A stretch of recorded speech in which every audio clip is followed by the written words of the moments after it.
I rarely went back to my hometown during vacation, but after dinner, my dad ordered me to wash the dishes. I froze. Don't we have a housekeeper? My mom frowned.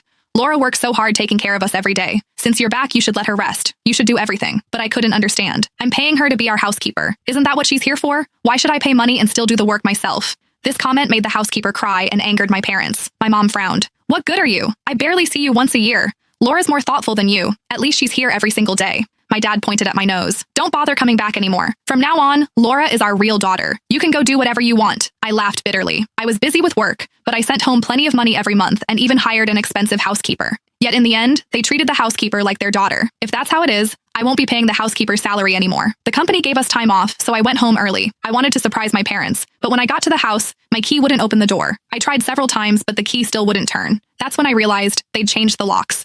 With no other choice, I pulled out my phone and called my mom. It rang several times before she picked up. I could hear the bustling sounds of shopping in the background, along with my mom's voice. Hello, Charlotte. Why are you calling all of a sudden? Mom, I'm home, standing outside. Why was the lock changed? I can't get in. My mom paused for a few seconds before answering slowly. Oh, you're back? Your dad, Laura, and I are out shopping. Just wait by the door for a bit. We'll be back soon. Before I could say anything else, she hung up. I stood in the hallway with my suitcase, waiting for a full hour. Finally, I heard footsteps in the corridor. I looked up and saw my parents walking ahead with the housekeeper Laura squeezed between them. Her right hand was linked affectionately with my mom's arm, and her left hand carried shopping bags for my dad. The three of them were laughing and chatting like a family of three.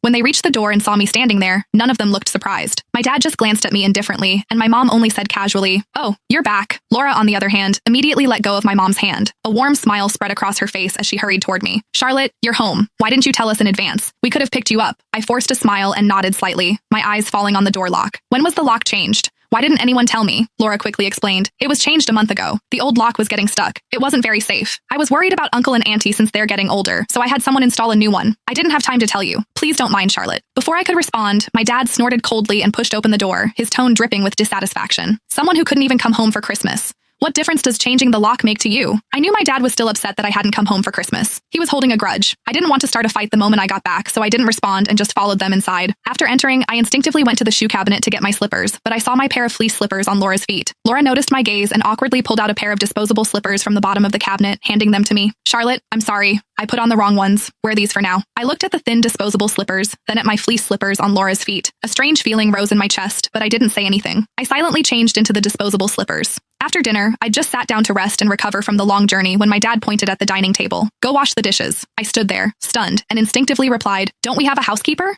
My mom immediately frowned, put down her water glass, and gave me a stern look.